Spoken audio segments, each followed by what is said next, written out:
മരിച്ചയാളുടെ സഹോദരിയല്ലേ? അതെ. എന്നിട്ട് മരണവിവരം നിങ്ങൾ ഈ സ്ത്രീ അറിയിച്ചോ? അറിയിച്ചില്ല. എന്തുകൊണ്ട് അറിയിച്ചില്ല? ഞാൻ പറഞ്ഞില്ലേ ഇവരെല്ലാം കൂടെ എന്റെ ചേട്ടനെ കൊന്നു. നിങ്ങളിങ്ങനെ ബഹളം വെച്ചുകൊണ്ട് കാര്യമില്ല. അല്പം ക്ഷമിക്കൂ. പ്രേത ഉടൻ തന്നെ പോസ്റ്റ്മോർട്ടത്തിന് കൊണ്ടുപോവാണ്. കൊണ്ടുപോകും.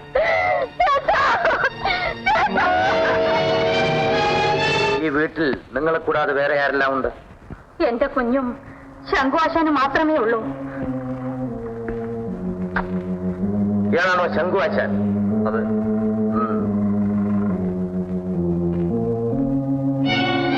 നെഞ്ചത്തടിക്കുകയോ നിലവിളിക്കുകയോ ഒന്നും ചെയ്യരുത്. സത്യം പറയണം. അദ്ദേഹം വിഷം കഴിച്ചാണ് മരിച്ചത്. എന്റെ സർവസ്വവും ഇവളാണ്. ഇവളുടെ തലയിൽ തൊട്ട് ഞാൻ സത്യം ചെയ്യുന്നു. ഞാൻ നിരപരാധിയാണ്. അതിന് നീ ഇങ്ങനെ ബഹളം വെക്കേണ്ട കാര്യം? അയാൾ വിഷം കുടിച്ചാണ് മരിച്ചതെന്ന് നിനക്ക് എങ്ങനെ മനസ്സിലായി?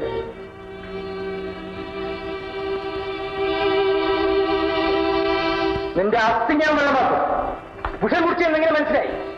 ഇന്നലെ കാലത്ത് മാനേജറുടെ മുറിക്കകത്ത് ചെന്നപ്പോ അവിടെ ഒരു വിഷക്കുപ്പി കണ്ടു. നീയാണോ കണ്ടത്? ഇവളാണോ കണ്ടത്? അതല്ല രണ്ടുപേരും ഒരുമിച്ച് കണ്ടോ? ഞാൻ ആദ്യം കണ്ടു, പിന്നെ അതെടുത്ത് ഇവരെ കാണിച്ചു കൊടുത്തു. എവിടെയാണ് നീ ആ കുപ്പി കണ്ടത്? നിലത്ത്. ഞാൻ ആ മുറി പരിശോധിച്ചപ്പോൾ അത് കണ്ടില്ലല്ലോ. നിന്നോട് ചോദിക്കുമ്പോൾ ഉത്തരം പറഞ്ഞാൽ മതി. എവിടെയാ കുപ്പി? ഞാൻ എടുത്ത് വെച്ചിട്ടുണ്ട് സാർ. എവിടെ?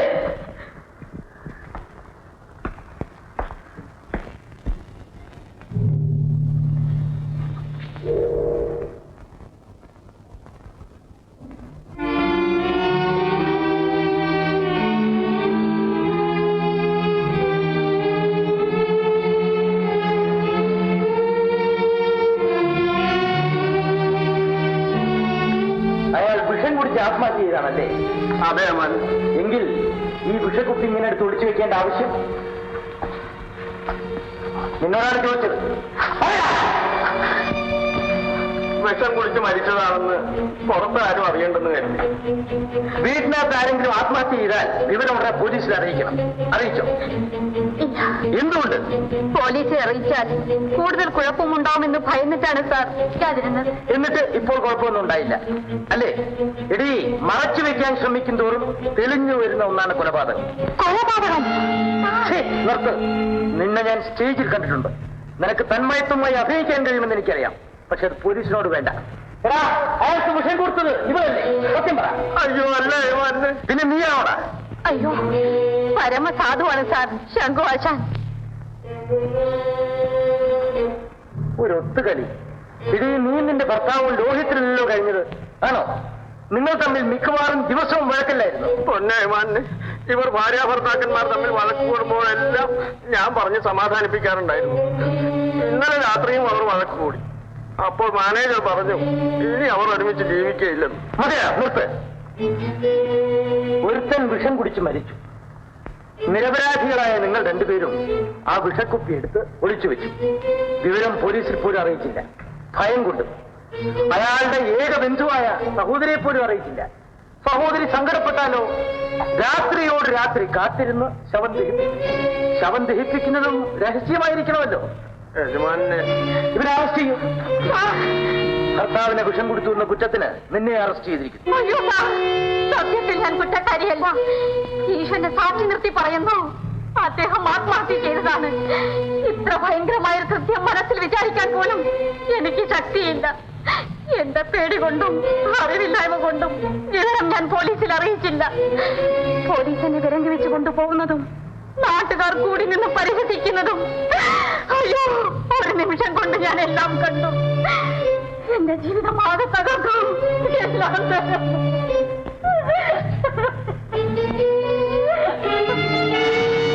കമലമ്മ പറഞ്ഞത് തന്നെയാണ് സത്യമെന്നിരിക്കട്ടെ. പക്ഷെ അതിനുള്ള തെളിവ് എന്ന് പറഞ്ഞ് അവിടുന്ന് ഒഴിഞ്ഞാൽ എന്റെ ജീവിതം തകർന്നു പോകും. അവിടുന്ന് എങ്ങനെയെങ്കിലും എന്നെ രക്ഷിക്കണം. എന്നെ രക്ഷിച്ചേ പറ്റൂ.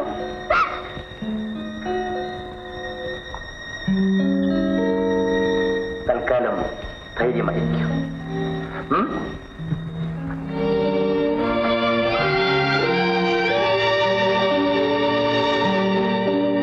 അതിനുശേഷം പിന്നെ പതിവായി ഇൻസ്പെക്ടറിന്റെ വീട്ടിലേക്ക് വരുമായിരുന്നു. 2-3 മാസക്കാലം ആ ബന്ധം തുടർന്നു. അപ്പോഴേക്കും അദ്ദേഹത്തിന് സ്ഥലമാറ്റമായി പൊൻകുന്നത്തേക്ക്. അതിനുശേഷം ഞാൻ അദ്ദേഹത്തെ കണ്ടിട്ടില്ല. ഈ കേസിന്റെ ബലത്തിലായിരിക്കും വക്കീൽ പറഞ്ഞത് ജയിലിലയക്കുമെന്ന്.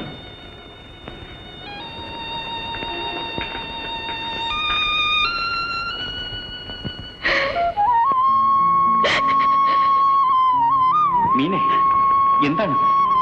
ഇല്ല, ഒന്നുമില്ല. പിന്നെ കരയുന്നത്? വീട്ടിൽ ഇനി കയറുകയില്ലെന്ന് അമ്മയോട് പറഞ്ഞു. പറഞ്ഞു. എനിക്കും വാശിയുണ്ടെന്ന് അമ്മ മനസ്സിലാക്കട്ടെ എന്ന് കരുതി പറഞ്ഞതാണ്. ചേട്ടാ, സത്യം പറയൂ. ഞങ്ങൾ കാരണമല്ലേ സ്വന്തം അമ്മ പോലും പിണങ്ങിയത്?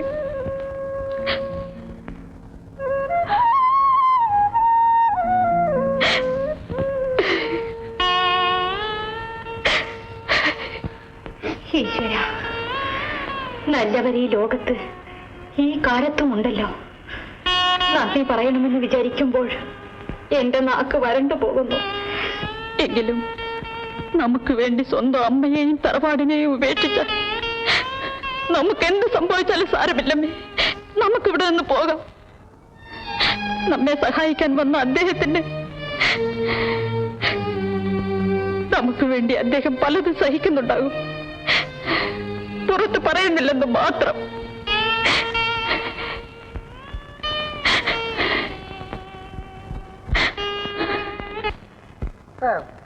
സാറിന് എന്നേക്കാൾ ബുദ്ധിയുള്ളതുകൊണ്ട് ചോദിക്കുകയാണ്, ഈ ഒരൊറ്റ കേസിന്റെ അടിസ്ഥാനത്തിൽ ആ വക്കീലിനെ ഇത്ര ശക്തിയായിട്ട് കമലമ്മ ഭീഷണിപ്പെടുത്താൻ സാധിക്കും? പറ്റുകയില്ല. പിന്നെ അവരെ ജയിലിലടയ്ക്കുമെന്ന് പറഞ്ഞത്?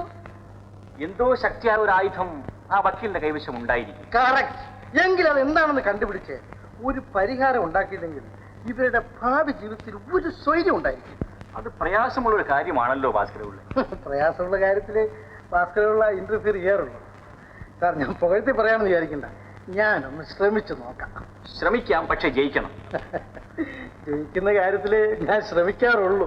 എന്റെ നേച്ചർ അതാണ്. ഒരു അഡ്വഞ്ചറസ് ആണ് ഞാൻ. എന്റെ ഫാദറും അങ്ങനെ ആയിരുന്നു. അവനിവിടെ വരുന്നില്ലെന്നും അമ്മയുമായിട്ട് പിണക്കമാണെന്നും ഞാൻ ഇപ്പോഴാണ് അറിയുന്നത്. ഞങ്ങൾ കാരണം ഈ നിറഞ്ഞ വീട്ടിൽ ഒരു കുഴപ്പവും ഉണ്ടാവാൻ പാടില്ല. അമ്മേ, ഞങ്ങൾ പ്രസിൽ നിന്നും പോവുകയാണ്.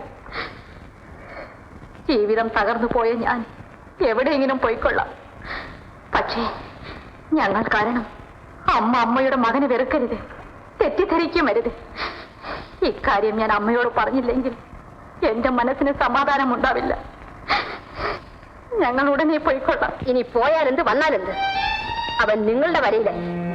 എന്നെ ബോധ്യപ്പെടുത്താൻ വേണ്ടി ചിലപ്പോൾ മാറി താമസിച്ചേക്കും. എന്റെ മകൻ എന്നിൽ നിന്നും അകന്നുപോയി. ഒരിക്കലുമില്ല അമ്മേ, അമ്മേനെ വിശ്വസിക്കണം. അവന്റെ അമ്മയാണ് ഞാൻ.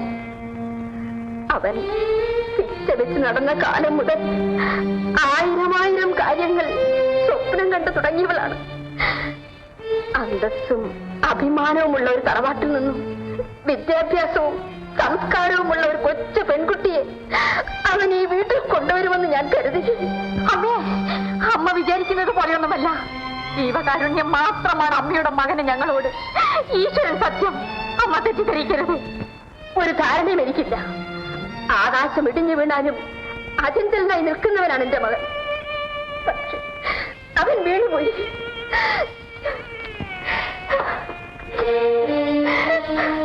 അവനെ എടുത്തുയർത്താൻ ഈ വൃത്തിക്ക് ശക്തിയില്ല.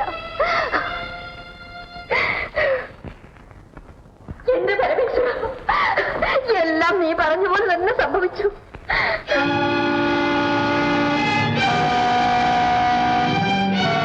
ഇവളും ഇവളുടെ മകളും കൂടി എന്റെ മകനെ അപകരിച്ചു കളഞ്ഞു പരമേശ്വര. അഭിപ്രായ വ്യത്യാസത്തിന്റെ പേരിൽ ഈ തകർച്ച കണ്ടിട്ടും നീ കാണാതെ മട്ടിൽ കഴിയരുത്. ഇവർക്കിപ്പോൾ എന്താണ് ചേച്ചി വേണ്ടത്? നീ തന്നെ അവരോട് ചോദിച്ചു നോക്കൂ. ഇദ്ദേഹം ഒരു വലിയ മനുഷ്യനാണെന്ന് എനിക്കറിയാം. പക്ഷേ അമ്മയുടെ സഹോദരനാണെന്ന് ഇപ്പോഴാണ് എനിക്ക് മനസ്സിലായത്. കൂടുതലൊന്നും സംസാരിക്കണ്ട. ഇന്ന് വരെ സംസാരിച്ചിട്ടില്ലല്ലോ. കൂടുതലല്ല, കുറവായിട്ട് പോലും. ചേച്ചി, ഈ സ്ത്രീ എന്റെ മുഖത്ത് നോക്കാം. ഞാനാണ് കായംകുളം കമലമ്മ. എന്നറിയുമോ? നാടക ലോകത്തിലെ ചക്രവർത്തിനിയാക്കാമെന്ന് ഈ തലയിൽ കൈവച്ചാണ് നിങ്ങൾ പറഞ്ഞത്. രാഷ്ട്രീയ പ്രവർത്തകനാണെങ്കിലും കമലമ്മേ, ഞാനൊരു കവിയാണ്, കലാകാരനാണ് എന്നെല്ലാം എന്റെ പുറകെ നടന്നു പറഞ്ഞ ആ ദിവസങ്ങൾ മറന്നുപോയി. എന്നെ അംഗപ്രത്യേകം വർണ്ണിക്കുന്ന എത്രയെത്ര ശ്ലോകങ്ങളാണ് നിങ്ങൾ എനിക്ക് എഴുതി തന്നത്. ഒടുവിൽ സ്വന്തമായിട്ട് എനിക്കൊരു നാടക കമ്പനി ഉണ്ടാക്കിത്തരാം, എത്ര പണം വേണമെങ്കിലും ചെലവാക്കാം എന്നെല്ലാം നിങ്ങൾ പറഞ്ഞു. അവയെല്ലാം അക്ഷരം പ്രതി ഞാൻ വിശ്വസിച്ചു. ആ വാഗ്ദാനവുമായി 6-7 മാസം കായംകുളത്ത് വന്ന് നിങ്ങൾ എന്റെ വീട്ടിൽ താമസിച്ചില്ലേ? ഇതൊക്കെ സത്യമാണോ പരമേശ്വര? പരമേശ്വരൻ ഇവരെ അറിയുമോ? നമ്മൾ തമ്മിൽ പരിചയമുണ്ടെന്ന് സ്ഥാപിക്കണമെന്നോ ഭാവം? എനിക്കത് സ്ഥാപിക്കാൻ വേണ്ടി പാടുപെടേണ്ട കാര്യമില്ല. ജീവനുള്ള തെളിവ് എന്റെ കൂടെയുണ്ട്. അവൾക്ക് 17 വയസ്സായി. പരമേശ്വര, അമ്മേ, ഞാനിങ്ങനെ സംഭവിക്കുമെന്ന് സ്വപ്നത്തിൽ പോലും കരുതിയതല്ല. ഈ നിൽക്കുന്ന മഹാനായ നേതാവിന്റെ മകളാണ് മീന. അങ്ങനെ കമലമ്മയോട് ഗർജിക്കരുത്. നിങ്ങളുടെ പറവാടിത്തം പറച്ചിലിൽ മാത്രമേ ഉള്ളൂ. എന്റെ ജീവിതം വഴിതെറ്റിപ്പോയിരിക്കാം, പക്ഷേ എനിക്ക് നിങ്ങളെക്കാൾ മനുഷ്യത്വമുണ്ട്. എന്റെ മകളെ പ്രസവിച്ചപ്പോൾ ഉരമരുന്ന് വാങ്ങാൻ പോലും 4 കാശ് തരാതെ സ്ഥലം വിട്ടു പോയ നിങ്ങളുടെ പിന്നാലെ ആ ചോരക്കുഞ്ഞിനെയും എടുത്തുകൊണ്ട് ഞാൻ നടന്നില്ല. നിങ്ങൾ ഇന്ന് ചെയ്യിക്കുന്ന കൊടിപിടിപ്പിനും കുത്തിയിരിപ്പിനും ഞാൻ തയ്യാറായില്ല.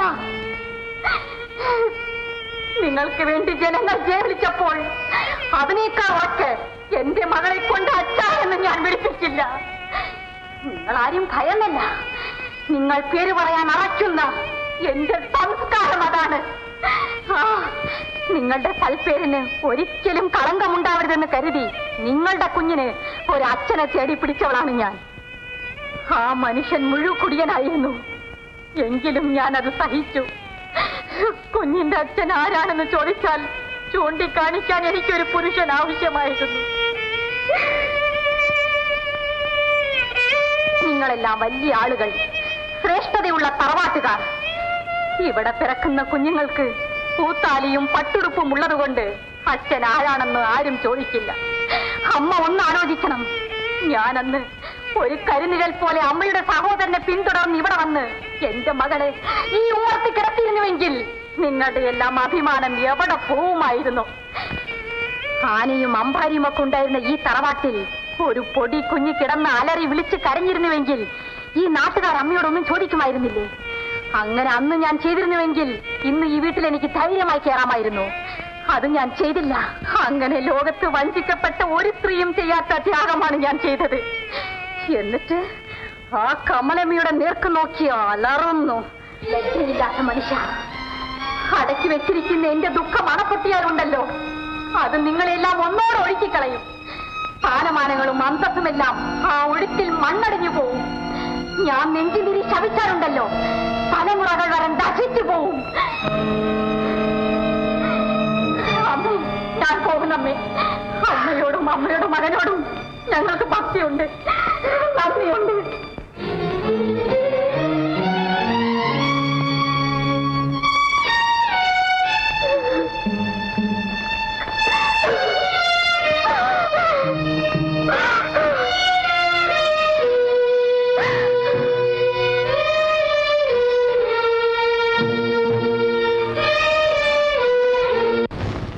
നമസ്കാരം സാർ.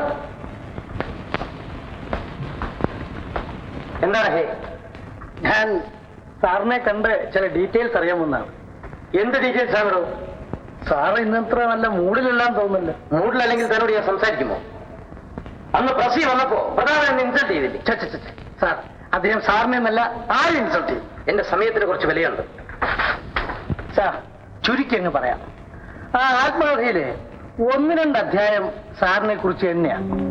സത്യാസത്യങ്ങൾ അറിയാതെ അത് അപ്പാടെ അച്ചടിക്കരുതല്ലോ. ഏത് ആത്മകഥയാവടോ? ആ കായംകുളം കമലം എഴുതുന്നു എന്ന് പറഞ്ഞല്ലേ?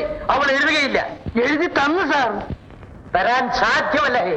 സാധ്യമല്ല ഹേ എന്ന് പറഞ്ഞ പണ്ട് പെരുമ്പാവൂർ വെച്ച് സാറും കമലമ്മയും കുറച്ചു മാസം സ്നേഹത്തിലല്ലായിരുന്നു. അവരുടെ ഭർത്താവ് പെരുമ്പാവൂർ വെച്ചല്ലേ മരണപ്പെട്ടത്? ഭർത്താവിന്റെ കൊലക്കുറ്റത്തിൽ നിന്നും അവരെ രക്ഷിച്ചത് സാറല്ലേ? സാറ് എന്നെ പറ്റി എന്ത് ധരിച്ചാലും ശരി, മാന്യ വ്യക്തികളെ ചീത്തയാക്കാൻ ആര് ശ്രമിച്ചാലും ഞാൻ അതിനെതിരാണ്.